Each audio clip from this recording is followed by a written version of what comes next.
How y'all doing? For this video, I'm going to do a game review. It's a very simple game. It's not much to it, but I picked this up at a game store, saw it on the shelf. It tempted me a couple times, and I went ahead and go and buy it. It was only $15, and it's not a very complex one, as I'll show to you later. And it is this. This is Frazetta, card and dice battle game. This is recommended for 14 on up, and 2 to 6 players, 15 minutes each. It's not a very complex game or a very fast one. Probably get more games out playing. Probably get more time playing Uno than you would guess this game, and I'll explain why. Okay, so of course the part that appeals to me is the legendary, and unfortunately late artist Frank Frazetta, famous for his artwork on covers and posters for decades.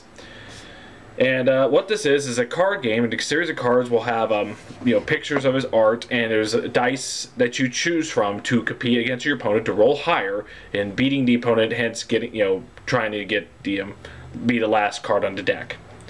And this is produced by River Horse. This I looked up this company. This is the company that has produced many licensed games, particularly of Labyrinth, Dark Crystal, Terminator Genesis, Pacific Rim, a few others. So this one, what seems to be this seems to be the first what they call the D-DEX, as in, I'm guessing it's probably dice decks, as in cards and dice in it. So yeah, let's take a look and see what this game consists of. Okay, so as I say, this is probably for 14 on up. And looking at the instructions, you figure this is so simple even younger kids could play it. But this is Frank Frazetta, so to guess, and which a lot of his art, including some of the cards in this, will have some nudity on it, so they didn't want to introduce it to too younger players. So with that being said, you open it up. Of course, it'll be wrapped in cellophane. I already opened it. And so will the deck of cards as well. It will come with all the dice you need. Very lovely, colorful arrangements. And of course, the part you're probably interested in is the cards.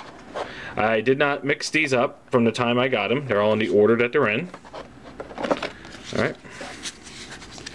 So let's see what we got here. We got, let's see, the famous Death Dealer. And you notice that there are 4 corners, each with a different die, and they'll each have, mark like strength, defense, cunning, and infamy.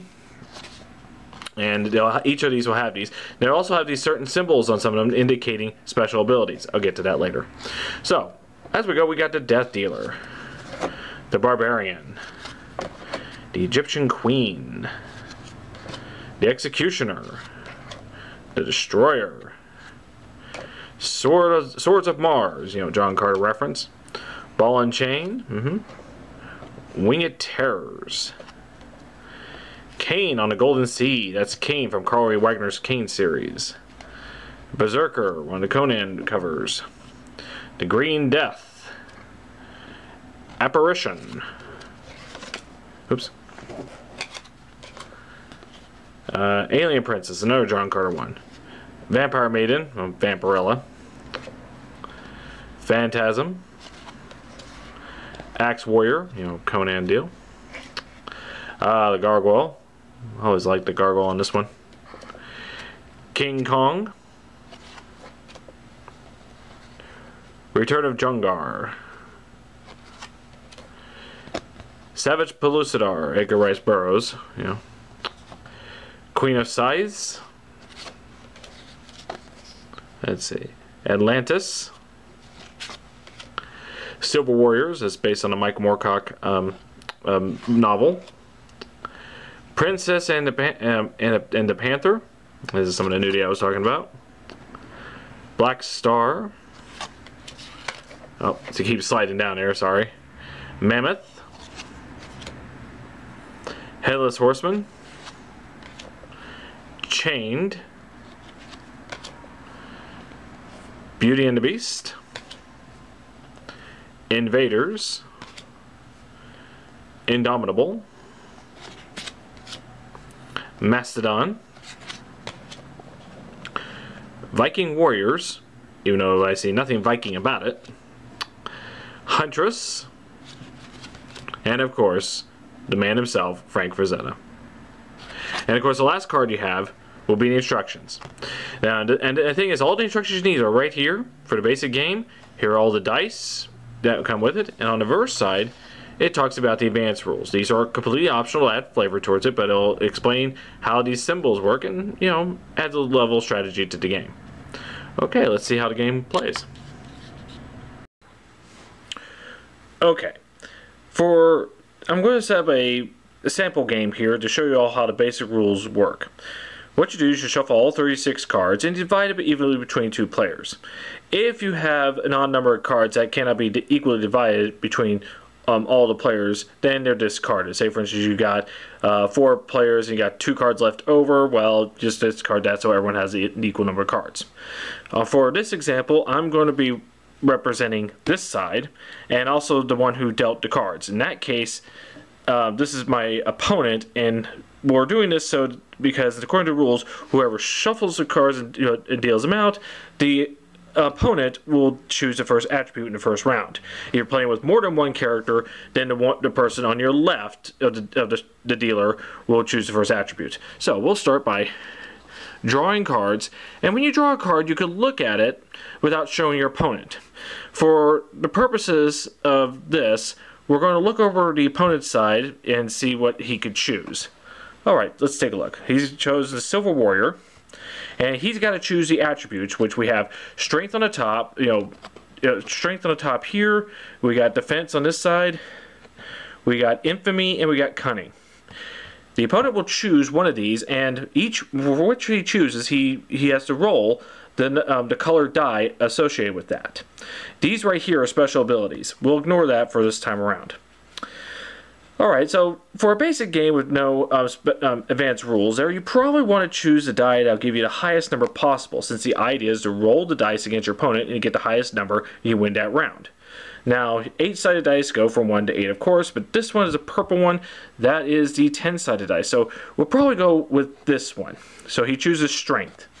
And my card, and when he lays it down, and he tells the attribute, and then you lay the card down. So he chooses strength. And here's mine. Now, in this one right here, this is the Berserker. Strength is also a 10-sided dice. I also have a cunning of a 6-sided dice, a 4-sided dice for infamy, and an 8-sided dice here. But he chose strength, so I have to roll this as well. So let's lay these down, and the rules. The person who makes the who announces the attribute also rolls the dice first. So okay, this one he's got a 9, and I got a 7. He wins. So what you do, he will take his card, put it on the bottom, and I will take mine and put it to a discard pile. Now, a discard pile, I guess, is for all cards. You don't have to keep track on whose is whose, since the idea just is limiting all the cards that you can. And now, since he's won, we draw again. And we'll look at his again. Since he won, he will choose the attribute again. If I won the last round, I would choose, and so forth. Now, according to the rules here, let's see. If in case of a draw, the same player as in the previous round chooses the next category. So, okay. But that's if you have draws right here. Alright, so this one we got Beauty and the Beast. And look what he's got here. We got Strength again, purple die. Infamy, the 4-sided die. And we got the green dice for both, infamy and cunning. Sorry, that's defense. Alright, so again, you don't want to use this one. We only got the 1 through 4. And again, he's probably going to choose strength. So again, he will say strength and lay his card down. Mine is the Queen of Scythes. And my strength, I have to roll a 6-sided dice. And, well, of course, the odds are definitely against me, but not impossible. So, he'll roll first. Alright, and he has got a 4. I roll, and I got a 4. It's a tie. So both cards go underneath, and we go again. Alright, and same rule applies. Since since it's a tie, he will choose, my opponent there was controlling one, so he'll choose the attribute again. Okay, so we got Canaan on the Golden Seas.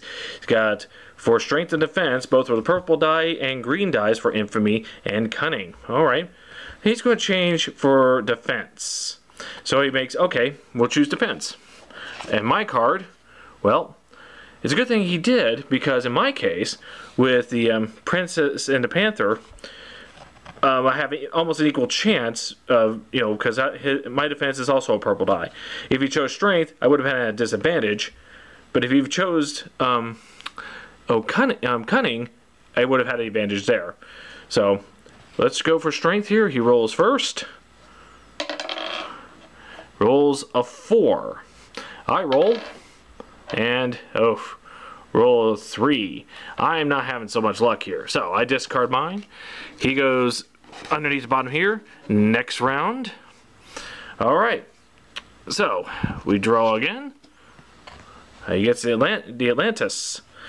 Now, not so much defense. 6-sided dice for strength. Cunning, 8-sided dice, but he's got the purple, the blue die, 20-sided. He's going to choose this one. Alright, so he chooses Infamy. And I got Witherwing. And I got 8-sided dice for strength and defense. Cunning for 12-sided dice, but my Infamy, which he has chosen, would be a 6-sided dice. Odds are not in my favor here. So, alright, so let's roll here. He rolls this 20-sided dice. Oh. A 1. What do I get? A 4. I actually win. Even with the odd, with a higher number of dice. So, he discards. I put mine underneath. Next round. This time, I will choose the attributes. So, we look at my card. Okay, I got the Egyptian Queen. Well, strength and defense are both a D4. Not a good thing for me. However, I have a very good cunning of a 12-sided dice, Infamy with an 8-sided dice. I'm going to choose the 12-sided dice here. And let's take a look at his. The classic Death Dealer. Very good on strength, average on defense. 12-sided dice for Infamy, but he gets healed. But I chose cunning. He has to roll a 6-sided dice. So, we lay this on. Alright. My roll here. Aha! Roll an 11 for him. Rolls a 5. Of course, by rolling an 11, I would naturally win against a 6-sided dice in a basic game with no advanced rules. I win again. He discards. I put mine underneath. We go another round. Same thing. Now, since I won, I get to choose the attributes. So let's take a look at mine. Return of Jungar. All right. So strength is a 6-sided dice. Yellow 8-sided dice for defense. 12-sided dice for Infamy. And 8-sided dice for cunning. Well, I want to play the, I need to get the odds against me, so it goes highest odds with the black dice, the 12-sided dice. So let's see what he's got. Well, his Infamy is 6-sided dice, so I might have a better advantage here, because this, if I, let's see, this black star here, strength is not that great with a 4-sided dice, 6-sided dice for defense. For this one, cunning is the best odd, but I chose Infamy, so we're going to have to play this. Alright, 6. Alright, I get to roll first. Aha. Got a 10. And him? 5 is same as last time. I mean, when I rolled a 10, you almost don't even need to roll. But that's just for your basic game. So, I win, I put mine down. He discards. Another round. And let's put all these aside here so we get better. Alright, let's take a look at mine since I'm choosing the attribute. Alright, Phantasm. Not much on cunning. 6-sided dice on Infamy. We got a 12-sided dice for defense and a 6-sided dice for strength. Okay, so I'm going to play the odds. I'm going to play defense. So I announced that while he's looking at his card. Well, he gets Swordsman of Mars. And the good thing I didn't choose the bottom ones because he has a better luck with that with 10-sided dice. He has to roll an 8-sided dice for defense. So, 8-sided dice for him. 12-sided dice for me. Let's roll. I roll first. I get an 8. So it's not impossible. He could tie. Oh, would you believe it? We do tie. So, we discard. Well, no, I'm sorry, discard. We put the cards back underneath. Next round. Since I was the previous, controller, I'll get to do it again. Woolly we got the Mammoth. Not very good on cunning, not very good on Infamy. A little better on strength, but defense. I'm going to try that one. So he gets, I choose defense. Let's take a look at him. He gets the Axe Warrior. Infamy was best attribute, but since I chose defense, he has to roll a 6. So let's go. A 6-sided dice. Again, the odds are better, but not guaranteed. I roll first. I get to roll a 9. For all intents and purposes, I win a basic game because, well, he rolled a 1. But if he got a 6, of course, number-wise, I would just win. So he discards. Start again. Try 1 or 2 more of these. Alright. I get the Green Death. Not very good on Infamy. Better on the Cunning for an 8. Strength is a 10. Defense 6. I'm going to go for the 10-sided dice. So I choose Strength. And he gets the Executioner. And well, he gets a 12-sided dice. Now in this case, you know, he has a chance of getting it back to above, you know, because he has more number options. So I roll first, 10-sided dice. Oh. Unless he ties, I pretty much lost. So, up, and he wins by 6. I discard mine. He puts us back under the deck.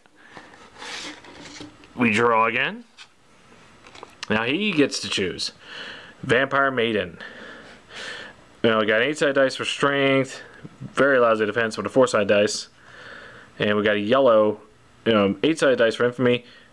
Choosing the odds, we're going to go, he will choose the 12-sided dice. And so he chooses Cunning. Now here's mine. It's King Kong.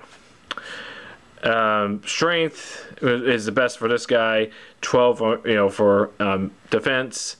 Same with infamy, but I have to roll a 6-sided dice since he chose Cunning. So he rolls first. And this one is on a 2. Yep, rolls a 2. So not impossible for you to beat it. Aha. 1 by a 3. So I win this round. He discards. And that's the basis of the game. You keep going till you're the last, so you're the only one with the cards left after eliminating your opponent. When your opponent loses all his cards and you're the only one with left, you win. That's the basis of the game. So, let's talk about advanced rules. Okay. Now we're going to explain the advanced rules. This helps to spice up the game a little bit and give a little bit of more strategy towards this. There are 5 special advanced rules to go by, and we'll explore each, and they're all done by symbols next to an attribute. Let's start with this one. This is, we got the clockwise arrow going around. This is the re-roll. If you choose the attribute next to this, you will have the option to use it. Now in this case, for this example, I'll go ahead and be controlling player, and while the death dealer will have an excellent chance to win by a 20-sided dice, the 10-sided dice will give him a re-roll. What this allows him to do, that if he rolls badly against his opponent, he can re-roll the dice again. So let's give it a shot. He draws this, and I choose the defense. We'll try and use the re-roll if necessary. May not have to because my opponent has drawn, his defense is a 4-sided dice. So let's give it a shot here. All right. 10-sided dice. I roll mine. Here I get a 9. Now it doesn't really matter what he rolls because he can only go a maximum of 4. In this case, a 1. But say for instance, he rolls a 4 and I roll like a 2. Well, I have a chance to re-roll this and hopefully get a better score. And that's the concept of re-roll here. Okay, next special ability is a swap. In this case, characterized by an arrow going counterclockwise. Now what swap does is that when you choose that attribute, you may switch the dice with your opponent using the same attribute. So now notice with the Headless Horseman, the Cunning is just a 4-sided dice, but it has a swap ability. You must you declare your attribute, but before dice are rolled, you must declare the swap. So let's see what my opponent's got here. All right. Well, her Cunning, the Huntress, is a 20-sided dice. Whew. I mean, just by most cases, she would win out unless she rolls really low. But I don't have to worry about that. See, I'll just say, oh, I will declare the attribute, declare swap, and instead of me rolling this dice and she rolls a 20, it's as it says. Now I roll the 20, she rolls a red dice. So I roll, win an 18. Doesn't matter what my opponent rolls, my opponent will lose, even with the highest number 4. So that's a good advantage there, and that's the swap. Here's the thing: you can only swap the dice, not the special abilities associated with that. So you have to ignore that. All right. The next special ability is the critical hit, symbolized by a sort of blast symbol right here. All right. Now, what this does is that you roll the dice accordingly, with that attribute should you choose this one. If you roll the maximum number of this, you may also roll the next highest number of dice. You got D6 here, so after that you could roll a D8, and if you roll the highest number of that, you roll D10, and so on, and you choose the highest value of that dice, whichever is the best option. Okay, so let's try this out. So I have to roll green, one of this. My opponent has a 12-sided dice strength. So I choose strength, and he draws his card. So I roll mine, he rolls his. Okay, roll a 5. He rolls a 1. Now normally I would win. But what will happen if I rolled a 6? Well, that will give me the option to roll the 8-sided dice on top of that. And in this case I won a 6, and I choose the highest number, whichever suits me better to win against my opponent. But in this case, if I rolled an 8 on this dice, well, the maximum amount, well, then I get to choose to roll the 10. If I roll a 10, then I could choose to roll the next one above that, which is a 12. I could keep doing this if I roll the highest numbers and I could choose which of these values would best suit me against my opponent. So I think probability-wise it's very hard to pull off, but it's worth a shot, taking every chance you get. Okay, for the final attribute we're going to talk about the bodyguard, which is symbolized by a kite shield within a larger rectangular shield. So what does this do? Okay, say you win a round with the character using the attribute with this ability. Normally, if you win, you would just put it on the bottom of your deck, and just continue on. But in this case, you don't. You set it onto the side. And what this will allow you to do, that in a future turn, you go up against your opponent. And, okay, so we have these two cards. Here's mine. This is my opponent. Let's see. The Queen of Scythes has a 6-sided dice for any attribute. And, well, I have various dice on Mastodon. But here, okay, so she will choose, not knowing what I have, she chooses defense. Well, that will put me at disadvantage because my defense is a 4-sided dice against a 6-sided dice. So when that happens, I can declare the bodyguard to help me out and use that ability instead. Her dice and her same ability in defense, in this case, give me a chance of a 10-sided dice. So let's do this. 6 and a 10. Rolls first, rolls a natural 6. But now, since I don't have to use my 4-sided dice, I use her 10-sided dice. I still lost with a 2. So if that happens, I lose both cards. But I also give me a chance to roll higher. So now here's the thing: you don't have the bodyguard ability allows me to set it aside, but the opponent could choose any of these 4 attributes, and it doesn't matter because I will I could just simply choose the attribute that along with it if it just so happens to be better than the card I've actually drawn. So if she chose strength, well, mine would have been the same, so I could still save her for another time. But let's see, if she chose cunning on the 6-sided dice, it would have been better, but the 12-sided dice would have been more. You have to think this through. You don't have to use the bodyguard the next round. It could be any future round. When you draw your card, you could declare to help. You could declare to use her help if you think that her dice will be much more advantageous. So there you go. That's all the special abilities there is. And there you go. That is a demonstration of how the basic game and the expanded rules of the Frazetta card and dice battle game. I have to admit, for $15, I think it's a nice little buy, good little novelty, quick, a game that's quickly learned and nicely paced. Yeah, probably 15 minutes or so on any any type of single game between 2 players. I think with the expanded rules, it gives a touch bit of strategy. Nothing extravagant, it's not like a rules-heavy game. Something that could kill the time, maybe at parties or just hang out with friends, or if you're at a gaming store, you're waiting for your people to come up and to play your Warhammer 40,000 or Dungeons and Dragons, and you want to kill the time instead of to just talking or on the phone. You want to do some game. Well, this can do it, and it's just a quick, simple game. If you're a fan of Frank Frazetta and you like straightforward games, this is a good combination of both.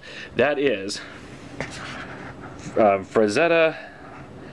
Sorry, I don't get the angle about here. That is the Frazetta card and dice battle game by River Horse, and it's I guess a new type of game called D-DEX. Maybe they'll make an expansion to just adding more cards with more paintings and new abilities, add some more flavor towards it, because goodness knows Frank Frazetta has done hundreds of paintings throughout his life. So thank you all for watching, and you all have a nice day.